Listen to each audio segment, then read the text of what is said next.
Designed to distract. Who profits from your scroll? Here's a number I want you to actually do the math on with me, instead of just hearing it and moving on.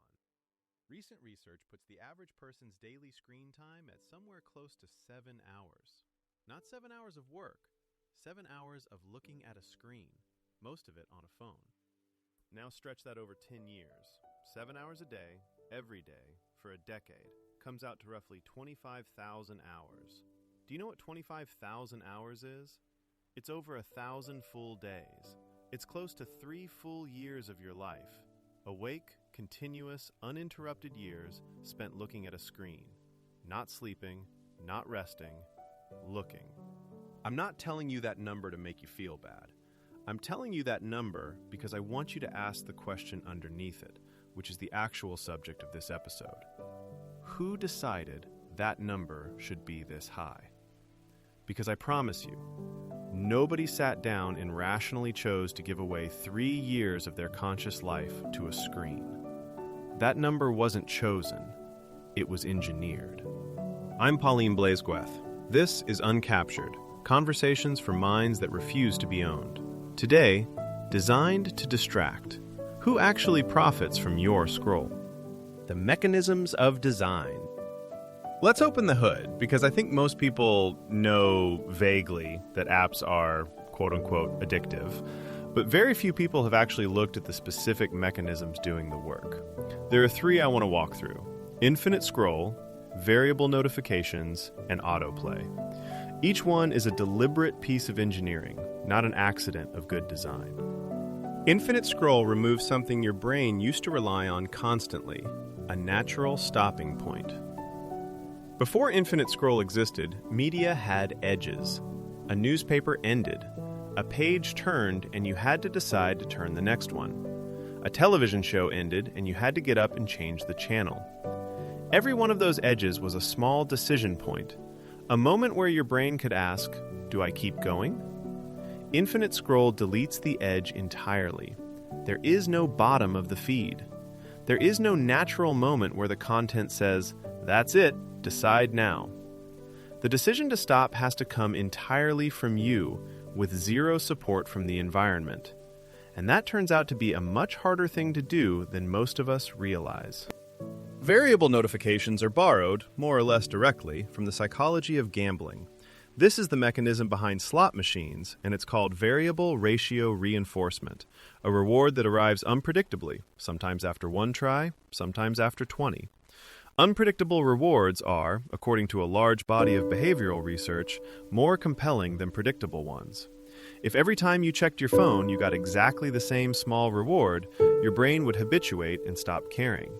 But because sometimes it's nothing, and sometimes it's a message that matters, and sometimes it's 40 likes on something you posted, your brain can't stop checking because it genuinely cannot predict which check will be the good one. That unpredictability is not incidental. It is the entire design principle. Autoplay removes the last decision point that infinite scroll left behind. Even with an endless feed, you still technically had to keep scrolling. A small physical action, a tiny renewal of consent each time.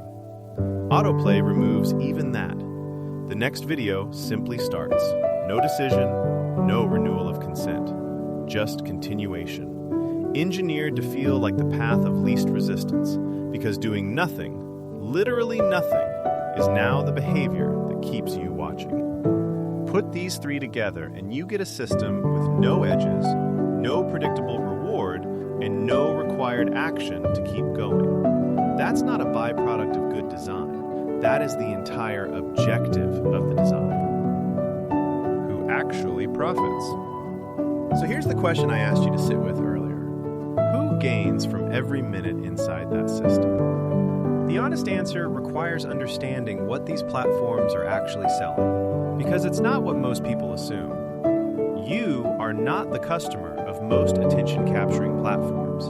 You are the product, being refined and delivered to the actual customer, who is the advertiser. Here's how the economics actually work. Advertisers pay platforms for access to attention, specifically for the ability to place something in front of you at a moment when you're paying attention to something else. The platform's entire business is maximizing 2 things: how how much attention it can capture, and how precisely it can predict what you'll respond to. Every second you spend scrolling generates two forms of value for the platform simultaneously. It generates ad inventory, another opportunity to show you something paid for, and it generates data, another data point about exactly what keeps you engaged, which gets fed back into the system to make it slightly better at holding you next time. This is why the design mechanisms we just discussed exist in the first place. Infinite scroll, variable rewards, autoplay, none of them make the platform's actual content better. They make you stay longer, which is the only metric that matters to the business model underneath. Time on platform is not a side effect of good content. For the business, time on platform is the product. I want to say something clearly here, because it matters for how you carry this information. None of this means the people who built these systems are cartoonishly evil, and it doesn't mean you're foolish for having been captured by them. These are some of the most sophisticated behavioral engineers in the world, backed by enormous budgets, running constant experiments on billions of people to find exactly what keeps attention the longest. You are not failing a test of willpower against an average opponent. You are one person using intuition and self-discipline against an industry running thousands of A/B tests a day to find your specific weak points. Framed that way, the fact that you get pulled in sometimes isn't a character flaw. It's a rational outcome of an unfair fight. So, the friction, or the lack of it, is the actual battlefield, not your willpower in isolation. The environment you're placing your willpower into. 3 changes for tonight. I'm not going to ask you to delete your accounts or throw your phone in a drawer for a month. That's not sustainable for most people, and it isn't really the point. The point is reintroducing friction, rebuilding some of the edges the design removed, so your decisions get a fair chance to happen again. Here are 3 concrete changes you can make tonight in under 10 minutes total. First, notifications. Go into your settings and turn off every non-essential notification. Keep calls and messages from real people if you need to. Turn off everything else. Likes, comments, someone posted, you have new activity. Every one of those is a variable reward pulling you back in on someone else's schedule, not yours. Second, grayscale your screen. Most phones have an accessibility setting that removes color from your display. Color is a significant part of what makes these interfaces compelling. Reds and blues are specifically tuned to draw the eye and signal urgency. Removing color doesn't change the content, but it dramatically reduces the pull, because a gray feed is measurably less stimulating than a colorful one. Third, set app limits with a real barrier, not a snoozable one. Most phones let you set daily time limits per app. The key is making the limit slightly inconvenient to bypass.